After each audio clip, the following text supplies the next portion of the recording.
नमस्कार साथियों, मैं आपका अपना साथी बाबूदान चारण आज शिव बाल विद्या मंदिर सीनियर सेकेंडरी विद्यालय के अंदर कक्षा 10वीं बोर्ड के विज्ञान विषय के महत्वपूर्ण चित्रों के बारे में बताएंगे। हमारे विज्ञान विषय के विशेषज्ञ भरतदेव चारण आपको समझाएंगे। सभी विद्यार्थी इस वीडियो को ध्यानपूर्वक देखें। ये वीडियो सिर्फ कक्षा 10वीं के लिए नहीं, कक्षा 5 से ऊपर सभी विद्यार्थियों के लिए उपयोगी है। इसे अपने अड़ोस पड़ोस में जो भी कक्षा 5 से ऊपर विद्यार्थी पढ़ रहा है, घर परिवार आसपास में, उस सबको दिखाएं, भेजें, शेयर करें, लाइक करें। जी, क्लास शुरू होने जा रही है। तो ठीक है, आज हम पढ़ेंगे 10वीं बोर्ड विज्ञान विषय में आने वाले कुछ महत्वपूर्ण चित्र। अब ये सिर्फ विज्ञान विषय में आने वाले महत्वपूर्ण चित्र ही नहीं है, बल्कि हमारे शरीर के मुख्य अंग है। अब ये मैं बताऊं कि मुख्य अंग क्यों है, महत्वपूर्ण अंग क्यों है, क्योंकि इन्हीं से हमें ऊर्जा मिलती है। ठीक है, और ऊर्जा से हम बहुत सारे कार्य करते हैं। ठीक है, जैसे कोई मुझे बताएगा कि ऊर्जा से हम कौन से कार्य करते हैं, ऐसे कोई दो कार्यों के नाम बताए जिनसे हमें ऊर्जा खर्च करती है। कोई दो कार्य। हाँ, जैसे ये कह रहा है कि बॉल फेंक रहे हैं, तो बॉल फेंक रहे हैं, उसमें हमें कोशिकाओं में ऊर्जा की जरूरत होती है। यदि कोशिकाओं में ऊर्जा नहीं है तो ये बॉल फेंक नहीं पाएगा। ठीक है, बॉल फेंक रहे, जैसे अन्य कई उदाहरण है, जैसे हम कोई कार्य कर रहे हैं, जैसे मैं यहाँ पढ़ा रहा हूँ, मैं बोल रहा हूँ, इसमें हमें ऊर्जा की आवश्यकता होती है। तो मैं आपको बताऊंगा कि ऊर्जा बनती कैसे है, ऊर्जा कैसे बनती है। ठीक है, जैसे मैं खड़ा हूं ना, उसमें भी मैं आपको कहूं कि ऊर्जा की आवश्यकता है मुझे। क्यों है? क्योंकि ये मैं भली एक्सटर्नल रूप से उनके कार्य नहीं कर रहा हूं, लेकिन मेरे अंदर जो शरीर के ऑर्गन है, जैसे कि ये पाचन तंत्र है, ये श्वसन तंत्र है, हृदय है, किडनी है, नेफ्रॉन है, वो क्या कर रहे हैं, वो हमारे अंदर कार्य कर रहे हैं। जो हृदय है वो लगातार पंप हो रहा है। ठीक है, उसको भी एनर्जी चाहिए। यानी हम खड़े हैं ना, हम सो रहे हैं, हम बैठ रहे हैं, हर समय एक जीवित व्यक्ति में ऊर्जा का खर्च होता है। ठीक है, तब वो ऊर्जा आती कैसे है? वो ऊर्जा बनती है कोशिकाओं में। कोशिकाओं में एक प्रक्रिया होती है श्वसन प्रक्रिया। श्वसन प्रक्रिया और गैसों के विनिमय में अंतर है। मैं आपसे पूछूं श्वसन प्रक्रिया क्या होती है, तो आप क्या बताओगे? श्वसन प्रक्रिया केवल गैसों के आदान प्रदान को ही श्वसन प्रक्रिया नहीं कहते हैं। श्वसन प्रक्रिया होती है कोशिका के अंदर।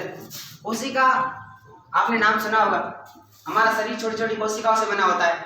अब इसी कोशिका के अंदर होती है श्वसन प्रक्रिया। ठीक है, उसके लिए दो घटकों की आवश्यकता है। एक होता है ग्लूकोज। ठीक है, ग्लूकोज आपने नाम सुना होगा, ग्लूकोज, जिसका फॉर्मूला क्या है, रासायनिक सूत्र क्या है ग्लूकोज का? C6H12O6। ठीक है, C6H12O6, ये ग्लूकोज का रासायनिक सूत्र है। ठीक है, दो घटक कौन से? एक ग्लूकोज हो गया, दूसरा घटक कौन सा होगा? ऑक्सीजन। ठीक है, अब ये ग्लूकोज कहां से आता है? जो पाचन तंत्र है ना, वहां पे जो ये क्षुद्रांश है, यानी इसका अंत जो भाग है पाचन का, वहां पे ग्लूकोज का पाचन होगा। किससे होगा? हम जो खाना खाते हैं ना, जटिल पदार्थ, जैसे खाने में कोई रोटी चावल वगैरह हम खाते हैं, उसके अंदर क्या होता है? ग्लूकोज होता है, कार्बोहाइड्रेट। कार्बोहाइड्रेट को ग्लूकोज में बदलते हैं, उसी ग्लूकोज को रक्त द्वारा, ठीक है, रक्त द्वारा कहां पहुंचाया जाता है? हमारे शरीर की सारी कोशिकाओं में पहुंचाया जाता है। अब कोशिका के पास ग्लूकोज तो आ गया पाचन तंत्र के द्वारा, रक्त के द्वारा आ गया, हर कोशिका में ग्लूकोज आ गया। ठीक है, श्वसन प्रक्रिया के लिए क्या चाहिए? दो घटक चाहिए, मैंने आपको पहले बता दिया। दो घटक कौन से? एक ग्लूकोज और दूसरा ऑक्सीजन। अब ये ग्लूकोज यहाँ से आया, ऑक्सीजन कहाँ से आएगा? मानव श्वसन तंत्र से। कहाँ से आएगा ऑक्सीजन? मानव श्वसन तंत्र से। तो इसके साथ और जुड़ गया ऑक्सीजन। ठीक है, अब ये हमारी सामान्य ऑक्सीजन श्वसन प्रक्रिया, जिसके अंदर हम एनर्जी बनाते हैं। हम एनर्जी कैसे बनाते हैं मैं आपको बता रहा हूँ। ठीक है, ये ग्लूकोज है, ये घटक है, ये पाचन तंत्र से हमें ग्लूकोज मिल गया। ठीक है, श्वसन तंत्र से क्या मिल गई? ऑक्सीजन। अब ये दोनों मिलकर रासायनिक अभिक्रिया करेंगे, हमारी जो कोशिका है ना, उसके अंदर ये अभिक्रिया होगी। ठीक है, और ये क्या बनाएगी? ये बनाएगा H2O, थोड़ी सी मात्रा में H2O और CO2। ठीक है, CO2, और साथ में एनर्जी बनाएगी। क्या? एनर्जी यानी ऊर्जा। अभी इस ऊर्जा को हम किससे काम लेंगे? हमारे जो दैनिक कार्य उन्हें कार्य लेंगे, हमारे जो हृदय है उसको वो भी ऊर्जा का उपयोग लेगा। ठीक है, अभी ऊर्जा का उपयोग कहाँ होगा? हमारे जो दैनिक कार्य और शरीर के अंदर अन्य गतिविधि हो रही है, उनके लिए ऊर्जा का उपयोग होगा। ठीक है, अब यहाँ ये क्या है, हमें दो घटकों की जरूरत है। तो पहले हम पढ़ेंगे कि ऑक्सीजन कहाँ से आती है, कोशिका में कैसे पहुंचती है। अब हमारे कोशिका ऐसी खुली तो है ना, बहुत छोटी छोटी इकाइयां हैं, शरीर की संरचनात्मक इकाई कोशिका। ठीक है, वहां तक ऑक्सीजन कौन पहुंचाता है, कैसे पहुंचाता है, उसके बारे में पढ़ेंगे। ठीक है, तो पहले पढ़ेंगे श्वसन तंत्र के बारे में। ठीक है, श्वसन तंत्र में क्या होती है? गैसों का विनिमय होता है, सबसे पहला स्टेप है। ठीक है, गैसों का विनिमय, कोशिका में ऑक्सीजन पहुंचानी है। ठीक है, वहां से अभिक्रिया होगी तो क्या? CO2 और एनर्जी बनेगी। ठीक है, हमें एनर्जी की आवश्यकता है तो O2 लाना पड़ेगा। कहाँ से लाएंगे? गैसों के विनिमय से। अब विनिमय शुरू होता है हमारी नासिका द्वार से, ठीक है। कहाँ से शुरू होता है? नासिका द्वार से, ठीक है। तो सबसे पहले हमारी जो ऑक्सीजन है वो किसके साथ? हवा के साथ। हम जो जब हवा लेते हैं, जब सांस लेते हैं, उसके साथ में पूरी हवा आती है, 100% एयर आती है। उसमें सिर्फ ऑक्सीजन थोड़ी ना लेते हैं, यहाँ पे तो सिर्फ पूरी हवा आती है, सिर्फ ऑक्सीजन नहीं आती।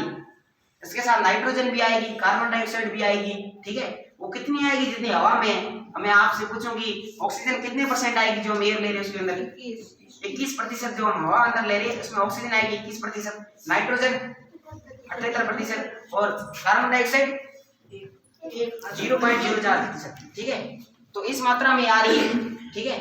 ये हम सांस ले रहे हैं उसके अंदर कार्बन डाइऑक्साइड, ऑक्सीजन और नाइट्रोजन सभी आ रहे हैं। तो यहाँ से शुरू होगा, ठीक है। नासिका द्वार में छोटे छोटे छिद्र होते हैं। वो छिद्र किस लिए होते हैं? क्योंकि हम जो हवा लेते हैं उसमें बहुत सारे कण होते हैं, बहुत सारे कण होते हैं। उसी कणों के फिल्ट्रेशन करने के लिए जो हवा का फिल्ट्रेशन होता है वो नासिका के अंदर छोटे छोटे छिद्र होते हैं, वहां पे वो धूल वहां जमा हो जाती है, ठीक है। उसके बाद ये एंटर करती है ग्रसनी में। ग्रसनी एक ऐसी जगह है जो मुंह और नाक दोनों से खुलती है। क्या है? ग्रसनी। इसको अंग्रेजी में कहते हैं फेरेंक्स, ठीक है, ठीक है, ग्रसनी। अब ये ग्रसनी मुंह से भी खुलती है और नाक से भी। कई बार हम नाक बंद करके भी सांस ले सकते हैं। क्यों? क्योंकि हवा यहाँ से ग्रसनी में तो मुंह से भी आ सकती है, लेकिन उसमें क्या होता है कि हवा का फिल्ट्रेशन नहीं होता है। तो सांस हमेशा कहाँ से लेते हैं? हम नाक से, ठीक है, क्योंकि वहां पे छिद्र है, वहां से फिल्ट्रेशन हो जाता है हवा का, शुद्धिकरण, ठीक है। उसके बाद ये आ गई ग्रसनी में। ग्रसनी के बाद ध्यान रखना, यहाँ पे 2 नली निकलेगी। एक तो श्वास नली, ठीक है, एक होती है जो आहार नाल। आहार नाल यहाँ से शुरू होगा, ठीक है। ग्रसनी के पीछे क्या होगा? इसे कहते हैं ग्रसनी, ठीक है। ग्रसनी से बाद में क्या आएगा? श्वास नली और आहार नली, ठीक है। आहार नली जो है ना वो हमारा जो ये शरीर है मेरा, ठीक है, इसमें आहार नली पीछे की तरफ होगी और जो श्वास नली होगी वो आगे की तरफ। आप देख सकते हैं ये है ना, ये स्वर तंत्र है ना, स्वर तंत्र, वो हमेशा कौन सी? श्वास नली में होता है। क्योंकि श्वास नली में क्या होता है? हवा का आदान प्रदान होता है। जैसे वहां से हवा निकलती है ना वैसे स्वर निकलते हैं, तो ठीक है। तो स्वर तंत्र कहाँ होता है? जो श्वास नली में होता है, ठीक है। अब ये जो ग्रसनी है 2 भागों में बंट गई। कौन कौन सी? एक श्वास नली और आहार नाल, ठीक है। तो हवा कहाँ जाएगी? श्वास नली में, ठीक है। इसके ऊपर एक ढक्कन होता है। जब हम खाना खाते हैं ना तो वो खाना कहीं श्वास नली में नहीं चला जाए, इसके लिए ऊपर एक ढक्कन होता है जिसे एपिग्लोटिस कहते हैं। क्या कहते हैं? एपिग्लोटिस। ढक्कन का नाम क्या है? वो क्या करता है? जो खाना आता है ना उसको श्वास नली में जाने से बचाता है। यदि बाय चांस आप खाना खाते खाते बात कर रहे हो, उसके लिए आपको ऊर्जा की जरूरत है, और ऊर्जा के लिए मैंने आपको पहले बताया कि ऑक्सीजन की जरूरत है। ऑक्सीजन हवा से आती है, तो खाना खाते खाते कई बार हवा की भी जरूरत होती है अंदर फेफड़ों के अंदर। तो आप खाना खाते खाते कई बार बात करते हो, तो क्या है, कई बार खाना जो है इसके अंदर चला जाता है, श्वास नली के अंदर। उससे क्या होता है कि आपके बहुत तेजी से छींक आती है, ठीक है, तेजी से छींक आती है। जिससे क्या है कि ये जो फूड है ना, जो खाना आपने अंदर ले लिया श्वास नली के, वो वापस बाहर धकेल दिया जाता है, ठीक है। उसके बाद हम पढ़ेंगे, यहाँ आ गई किसके अंदर? अब ऑक्सीजन कहाँ आ गई? हवा कहाँ आ गई? श्वास नली में। अब श्वास नली जो है वो ऐसे रिंग शेप में होती है, ठीक है। कैसे होती है? सी शेप रिंग होती है, सी शेप रिंग, कार्टिलेजेस की बनी होती है। ये सिकुड़ती नहीं है, सी शेप रिंग होती है। अब मैं आपसे पूछूं ये सी शेप रिंग क्यों है, कोई बताएगा? हाँ बिल्कुल सही, ताकि जब हम सांस ले रहे हैं, सांस ले ली वापिस छोड़ते समय क्या होगा? सांस बाहर छोड़ेंगे, यहाँ प्रेशर कम हो जाएगा। इसके कारण क्या है कि ये जो हवा है ना वो बाहर चली गई, अब ये चिपक ना आ जाएगा। इसके लिए यहाँ पे इसको बांधे रखती है कौन? सी शेप कार्टिलेजेस। आपको कोई पूछे जो श्वास नली है, जिसे अंग्रेजी में कहते हैं ट्रेकिया, श्वास नली में सी शेप रिंग क्यों होती है? क्योंकि कहीं हम श्वास छोड़ते समय सिकुड़ ना जाए। सिकुड़ के यदि चिपक गई तो क्या होगा? आगे हम सांस नहीं ले पाएंगे, ठीक है। तो ये चिपक ना जाए उसके लिए क्या होती है? यहाँ सी शेप रिंग होती है। अब ये श्वास नली पहुंच गई। अभी हमारे फेफड़े कितने हैं, कोई बताएगा मुझे? 2 फेफड़े, ठीक है, एक लेफ्ट लंग राइट लंग, ठीक है। तो एक तो ये श्वास नली है, इसके 2 भाग हो जाएंगे, एक लेफ्ट लंग में, एक जाएगी राइट लंग में, ठीक है। तो ये राइट लंग में आ गई श्वास नली, ठीक है। इसे कहते हैं श्वसनी। श्वास नली है जो 2 श्वसनियों में बढ़ जाएगी, एक लेफ्ट लंग में, एक राइट लंग में, ठीक है। यहाँ पहुंच गई। अब यहाँ आ गई ये छोटी छोटी और श्वास उपनलिकाओं में बढ़ जाएगी। फिर अंत में जाकर ये जाएगी कुपिका में, ठीक है। ये जो आप देख रहे हो ये चित्र है अंत में जो सबसे छोटी नली है, संरचनात्मक इकाई कह सकते हैं हम फेफड़े की। संरचनात्मक इकाई आपसे पूछे तो क्या कहोगे? कुपिका, ठीक है। पहले कहाँ आई? नासिका द्वार, फिर उसके बाद श्वास नली, उसके सी शेप रिंग होती है, उसके बाद कहाँ आई? ये छोटी छोटी नलियां उस बाद फेफड़े में आ गई, ठीक है। बाद में कहाँ गई, ये अंत में जो आई कुपिका से। यहाँ पे क्या आएगी, जो ऑक्सीजन है बाकी हवा को वापस भेज दिया जाता है, जो ऑक्सीजन है उसको भेज दिया जाता है रक्त के अंदर। हमारे शरीर के कोशिका के अंदर ऑक्सीजन कौन पहुंचाता है, रक्त। बाकी यहाँ पे इसे कहाँ पहुंचाया जाता है, ऑक्सीजन को कहाँ पहुंचाया जाता है, रक्त में, और बाकी जो हवा है उसको वापस बाहर। उसके साथ जो बाहर हवाएं पहुंचा जाती है उसके साथ जो CO2 है ना, यहाँ जो CO2 बनी है ना, कहाँ बनी है, श्वसन क्रिया में कोशिका के अंदर, वो रक्त लेके आता है यहाँ पे। यहाँ पे वो जो रक्त है ना वो CO2 यहाँ लेके आता है और वापस ले क्या जाता है, ऑक्सीजन। और ऑक्सीजन इसके अंदर जो रक्त है हमारा उसके अंदर होती है लाल रक्त कोशिकाएं, RBC आपने नाम सुना होगा, लाल रक्त कोशिकाएं। उसके अंदर होता है हीमोग्लोबिन, ठीक है। वो हीमोग्लोबिन है वो क्या करता है, जिस ऑक्सीजन को है ले जाता है, और जो रक्त है वो CO2 को वापस यहाँ दे देता है कुपिका को। अब ये उसी तरह से वापस या CO2 वापस चली जाएगी, जैसे ऑक्सीजन आई थी ना वैसे CO2 वापस चली जाएगी। अब ऑक्सीजन कहाँ पहुंची, कोशिका के पास, ठीक है। अब यहाँ तक ये हो गया। अब इस पूरी प्रोसेस में एक बार हमने सांस ली, ठीक है, सांस ली, यहाँ से ऑक्सीजन गई कुपिका के पास, कुपिका से रक्त के पास, रक्त से कोशिका के पास, ठीक है, और वापस छोड़ दी। तो एक जो प्रक्रिया है, ठीक है, मैं आपसे कहूँ कि 1 मिनट में हम, एक सामान्य व्यक्ति, स्वस्थ व्यक्ति 1 मिनट में 12 से 20 बार सांस लेता और छोड़ता है, ठीक है। तो एक बार में क्या आ गया, 12 से 20 बार, एक बार में मतलब क्या आया, एक बार ली सांस और छोड़ी, एक बार में आ गया। ऐसी प्रक्रिया 12 से 20 बार करता है 1 मिनट में, 12 से 20 बार, यानी 12 बार सामान्य मान लो आप, ठीक है। तो एक प्रक्रिया के लिए कितने सेकंड की जरूरत होती है, 5 सेकंड होगा, क्योंकि 60 सेकंड में 12 बार सांस लेके छोड़ रही है। तो एक प्रक्रिया में कितना समय लगेगा, लेकर छोड़ने में 5 सेकंड। उसमें मैं बताऊं, जो आप सांस लेते हो उसमें लगते हैं 2 सेकंड और सांस छोड़ने में 3 सेकंड। मैं आपको पहले बता चुका हूँ ये, ठीक है। सांस लेने में लगते हैं 2 सेकंड और सांस छोड़ने में 3 सेकंड, ठीक है।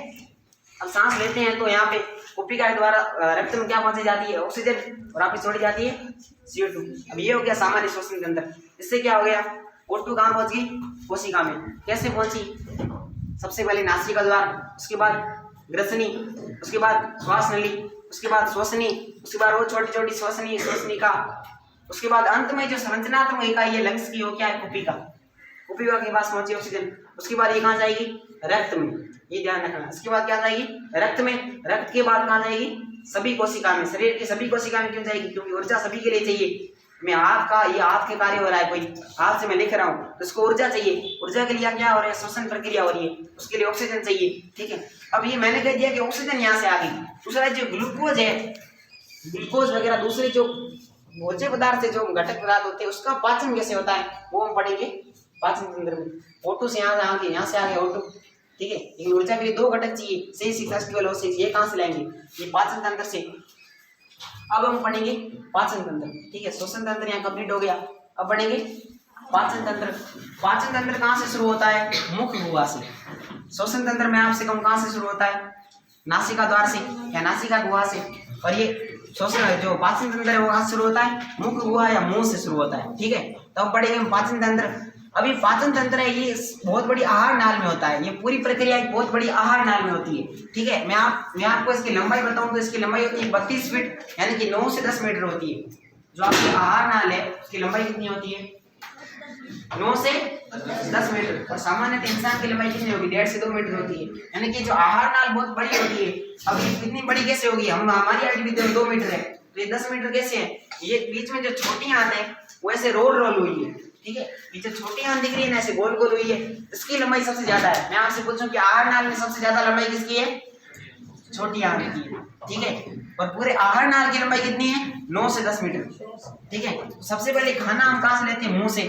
सबसे पहले जब काम होता है खाना कहाँ आता है, मुंह में, ठीक है। मुंह में सबसे पहले क्या जाता है, 2 चीज होती है मुंह में, एक तो होती है दांत, एक होती है जीभ, ठीक है। अब इन दोनों के कार्य क्या है पहले वो देखते हैं।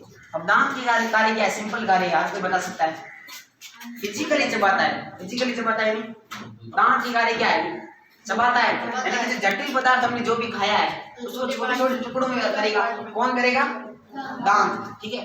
अब दांत कितने होते हैं, 32 दांत होते हैं, ठीक है। दांत कितने होते हैं, 32। उन दांतों का कार्य क्या है, उनको छोटे छोटे टुकड़ों में करना। और जो जीभ का कार्य क्या है, उसको रोल करना। एक तो स्वाद पता करना हो तो यही, लेकिन पाचन में उसका मुख्य कार्य क्या है, जो खाना है उसको रोल करना, इधर इधर रोल, इस दांत से उधर उस दांत के पास, ठीक है। तो दांतों से क्या करेंगे, चबाएंगे और जीभ से खाने को रोल करेंगे, ये दोनों इनके करेंगे। इसमें एक और ग्रंथि होती है। इस पूरे पाचन में हम ग्रंथियों के बारे में पढ़ेंगे। बहुत सारी ग्रंथियां आएगी। एक तो सलाइवरी ग्लैंड, लार ग्रंथि यहाँ होती है, गैस्ट्रिक ग्लैंड यानी जठर ग्रंथि, पैनक्रियाज, लीवर, ये कार्य इनके सभी कार्य पढ़ेंगे। तो मुंह के अंदर कौन सी ग्रंथि होती है, लार ग्रंथि। लार आती है, किससे आती है, लार ग्रंथि से। अभी लार कब आती है, अब हमें कब पता चलेगा कि जब हम किसी खाने को सूंघेंगे या देखेंगे या किसी खाने के बारे में सोचेंगे तो लार आती है। अभी लार स्त्रावित कौन करता है, लार ग्रंथि। यदि आप अपने खाने के बारे में सोच रहे हैं तो क्या होगा, ये लार ग्रंथि है ना, ये ऑटोमेटिकली लार स्त्रावित कर देगी। यहाँ जो मुंह के अंदर क्या होगा, लार ग्रंथि होगी, ये ऑटोमेटिकली क्या करेगी, लार स्त्रावित करेगी। अभी लार स्त्रावित करेगी तो लार का कुछ कार्य भी होगा ना, यूं थोड़ी स्त्रावित की है, लार गिराने के लिए थोड़ी स्त्रावित की है, ठीक है। इसके कुछ कार्य भी है। अब इसके कार्य क्या है वो मैं आपको बताता हूँ। इसके अंदर होते हैं एंजाइम होते हैं। ये जो ग्लूकोज है ना, यहाँ ग्लूकोज, इसे शर्करा भी कहते हैं, ठीक है।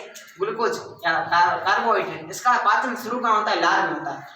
लार की कार्य क्या है, लार एक तो चिपचिपी होती है, ठीक है। दो कार्य आप इसके मान लो, एक तो एंजाइम स्त्रावित करती है और एक चिपचिपी होती है। एंजाइम क्या करेंगे, यहाँ पाचन करेंगे खाने का, ठीक है। एंजाइम क्या करेंगे, पाचन करेंगे।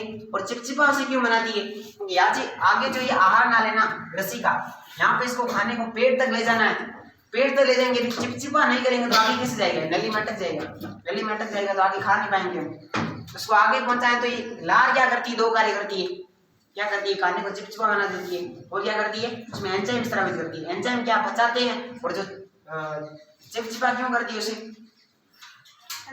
ताकि ग्रसिका से आसानी से आगे नीचे चला जाए। अब ये कहाँ पहुंच गया, पेट में। अब जैसे इसके अंदर लार ग्रंथि होती है वैसे ही पेट के अंदर भी एक ग्रंथि होती है, जिसे कहते हैं जठर ग्रंथि। क्या कहते हैं, जठर ग्रंथि। अब जैसे कि ये जो लार ग्रंथि ने लार स्त्रावित किया, वैसे जो जठर ग्रंथि है, जठर ग्रंथि कौन सा रस स्त्रावित करेगी, लार ग्रंथि लार रस, जठर ग्रंथि जठर रस स्त्रावित करेगी, ठीक है। क्या करेगी, जठर रस। अब ये भी कब करेगी, इसको कब पता चलेगा, जब हमारी ब्रेन के पास सिग्नल जाएगा कि खाने की खुशबू आ रही है या हम खाना देख रहे हैं। सेम कंडीशन जो लार वाली है, जो लार वाली सेम कंडीशन वही इसमें होगी। हम खाने को देखेंगे, सोचेंगे, ठीक है, या हमें स्मेल आएगी, ठीक है, सुगंध आएगी खाने की, तब क्या होगा, ये जो जठर ग्रंथि है पेट के अंदर यहाँ होती है जठर ग्रंथि, ये क्या करेगी, जठर रस का स्राव करेगी। अब इस जठर रस के अंदर तीन चीज होती है। एक होता है, जठर रस के अंदर तीन चीज होती है। एक होता है HCl, ठीक है, हाइड्रोक्लोरिक एसिड, HCl अम्ल है, एसिड है, ठीक है, हाइड्रोक्लोरिक अम्ल। दूसरा क्या होता है, पेप्सिन एंजाइम, ठीक है, पेप्सिन। और एक तीसरी चीज होती है म्यूकस, ऐसी कहते हैं विश्लेषण, क्या कहते हैं, विश्लेषण, ठीक है, म्यूकस या विश्लेषण। तीन चीजें स्रावित करेगा, कौन करेगा, जठर रस। पहले जठर ग्रंथि होगी, वो क्या करेगी, पेट के अंदर क्या होगी, जठर ग्रंथि होगी, वो जठर रस को स्रावित करेगी। जठर रस के अंदर तीन चीजें होती है, HCl, पेप्सिन और म्यूकस, ठीक है। अब पहले पढ़ेंगे ये पेप्सिन क्या कार्य करता है। पेप्सिन हम जो खाना खाते हैं उसके अंदर, खाने में दूध भी पीते हैं, कोई अंडे खाता होगा, कोई अलग अलग खाता होगा, उसके अंदर क्या प्रोटीन होता है, कई खानों के अंदर प्रोटीन होता है ना, दूध वगैरह के अंदर। उस प्रोटीन का पाचन कौन करता है, पेप्सिन। प्रोटीन का पाचन कौन करता है, पेप्सिन करता है, ठीक है। ये याद रखना, प्रोटीन का पाचन शुरू कहाँ से होता है, पेट से। कहाँ से होता है, अमाशय से, पेट से। और पाचन कौन करता है प्रोटीन का, पेप्सिन एंजाइम। ये भी क्या है, एंजाइम है। एंजाइम क्या करते हैं, खाने का पाचन करते हैं। वहां पे एंजाइम कौन, लार ग्रंथि ने लार जो एमिलेज वो एंजाइम स्रावित किया। यहाँ पे जठर ग्रंथि ने कौन सा एंजाइम स्रावित किया, पेप्सिन। अब ये जठर रस से क्या है, HCl, पेप्सिन और विश्लेषण, ठीक है। अब ये HCl क्या कार्य करता है, HCl के मुख्य कार्य, एक तो हम जो खाना खाएंगे उसके हमारे हाथों पर बहुत सारे कीटाणु होते हैं, वो कीटाणु अंदर पहुंच गए तो अंदर नुकसान पहुंचाएंगे, उसके लिए प्रोटेक्शन कौन करेगा, उनको मारेगा कौन, HCl। कौन मारेगा, हाइड्रोक्लोरिक एसिड, ठीक है। जब भी खाने का सोचते हैं तो हाइड्रोक्लोरिक एसिड स्रावित हो जाता है, ठीक है। अब ये हाइड्रोक्लोरिक एसिड है, ठीक है, हमने सोचा हाइड्रोक्लोरिक एसिड स्रावित हुआ, ये क्या करेगा, ये इन एंजाइम्स को एक्टिवेट करेगा।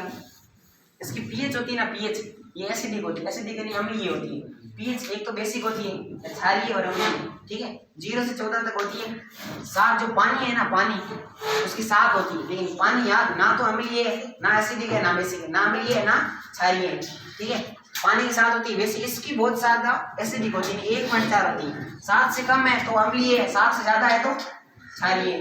अब इसकी पीएच होती है, पीएच यानी एसिडिक स्ट्रेंथ, यानी कि जो इसकी अम्लीय क्षमता कितनी है 1.4 है, यानी कि अम्लीय है 1.4 इसकी पीएच, ये अम्लीय है। अब ये क्या करेगा, कीटाणुओं को मारेगा और पेप्सिन को एक्टिव करेगा। एक्टिव क्या करेगा, पेप्सिन अभी एक्टिव नहीं है, उसको स्रावित कर दिया, एक्टिव कौन करेगा उसको, HCl। वो एक्टिव होने के बाद पेप्सिन क्या करेगा, आपको पता है अभी होता है, पेप्सिन किसका पाचन करेगा, प्रोटीन का पाचन करेगा, ठीक है।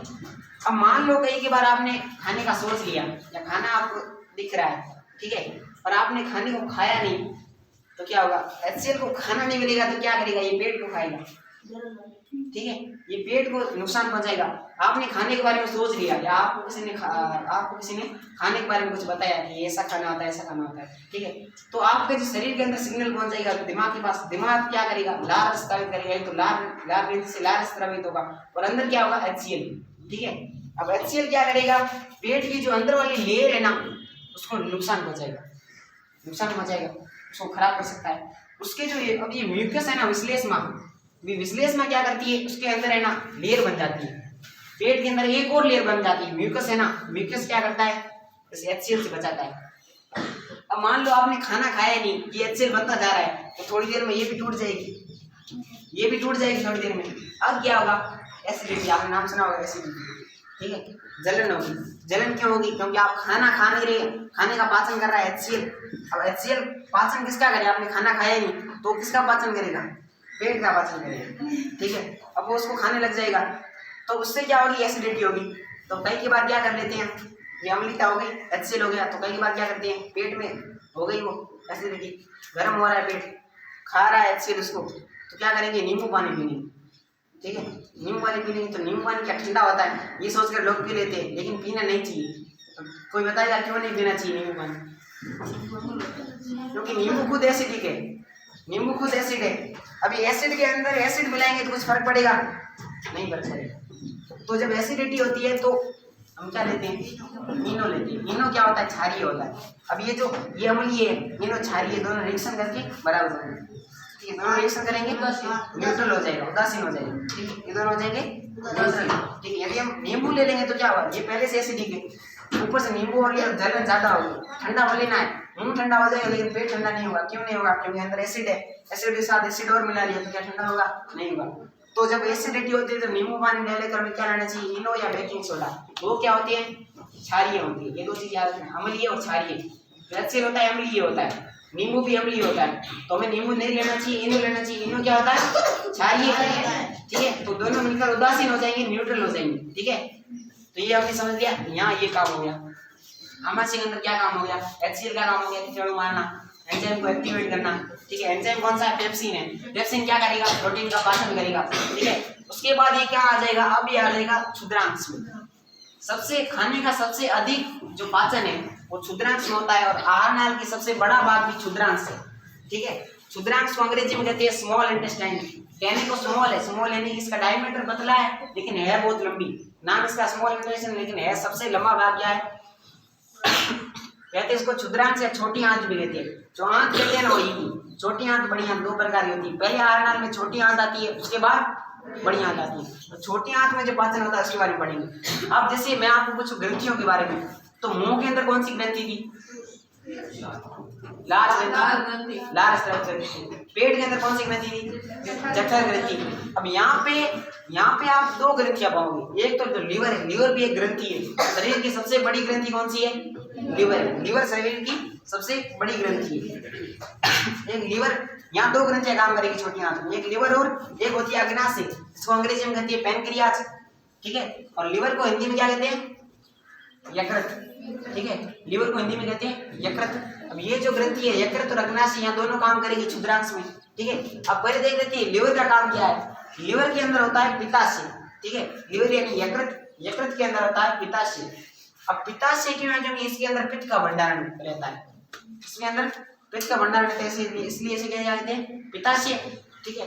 अभी पित्ताशय से ये पितरस होगा, इसके अंदर होता है, पित्ताशय के अंदर पितरस कहाँ होता है, आपसे पूछें तो पित्ताशय अंदर। पित्ताशय क्या होता है, कहाँ होता है, लीवर के अंदर, ठीक है। लीवर के अंदर होता है पित्ताशय, पित्ताशय के अंदर होता है पितरस। अभी पितरस को पहुंचाना है क्षुद्रांश में, तो ये इसके अंदर तो है नहीं लीवर, छोटी आंतों के अंदर तो नहीं है लीवर, ठीक है। आंत के अंदर लीवर नहीं, तो यहाँ से नली पहुंचानी जाएगी। अब जिस नली से पित्त जा रहा है उसे क्या कहेंगे, पित्त नली। तो ये जो पितरस है वो पित्त नली के द्वारा कहाँ जाएगा, छोटी आंत में। अभी छोटी आंत में पितरस पहुंच गया। अब इस पितरस का काम क्या है, तो मैं बताऊं, आप जो फैट खाते हैं ना, वसा, प्रोटीन का पाचन वहां से शुरू हो गया। वहां छोटे छोटे टुकड़े किसने किए, आमाशय के प्रोटीन के छोटे छोटे टुकड़े किसने किए, पेप्सी ने। अब यहाँ जो पितरस है वो क्या करेगा, वसा का ना, वसा के छोटे छोटे टुकड़े करेगा, वसा के छोटे छोटे टुकड़े करेगा, क्योंकि इसको काम होता है रक्त के अंदर। और रक्त के अंदर बड़े बड़े टुकड़े तो जाएंगे नहीं। वसा के उदाहरण नहीं बताएगा मुझे, वसा क्या होता है, वसा किसमें होती है, घी में तेल में चिकने पदार्थ होते हैं, इसमें फैट होती है, फैट यानी वसा, ठीक है। वसा के छोटे छोटे टुकड़े कौन करेगा, पितरस। पितरस कहाँ होता है, लीवर के अंदर। लीवर के अंदर कहाँ, पित्ताशय के अंदर। पित्ताशय से छोटी आंत में किस नली से आता है, पित्त नली से आता है, ठीक है। अभी यहाँ गया, यहाँ इसका काम क्या है, इसको कहते हैं पायसीकरण। पायसीकरण किसे कहते हैं, आपको पूछे, पायसीकरण कहते हैं जो वसा के छोटे छोटे टुकड़े करना। इसके द्वारा, पितरस के द्वारा वसा के छोटे छोटे टुकड़े करना क्या कहलाता है, पायसीकरण या एमल्सिफिकेशन, ठीक है। वसा के छोटे छोटे टुकड़े हो गए। अब ये प्रोटीन के भी छोटे छोटे टुकड़े हो गए, वसा के भी छोटे छोटे टुकड़े हो गए। अब इसका एक बार और पाचन होगा, वो किसके द्वारा होगा, वो आपकी जो एक और आ गई क्या ग्रंथि आ गई, कौन सी, अग्नाशय। अग्नाशय, सॉरी यानी ये अग्नाशय, ठीक है। ये जो अग्नाशय है जो पेट के ठीक पीछे होती है, अग्नाशय क्या होती है, जो आमाशय है उसके ठीक पीछे क्या होती है, अग्नाशय, ठीक है। अब अग्नाशय क्या स्रावित करती है, अग्नाशय ध्यान देना, अग्नाशय ग्रंथि,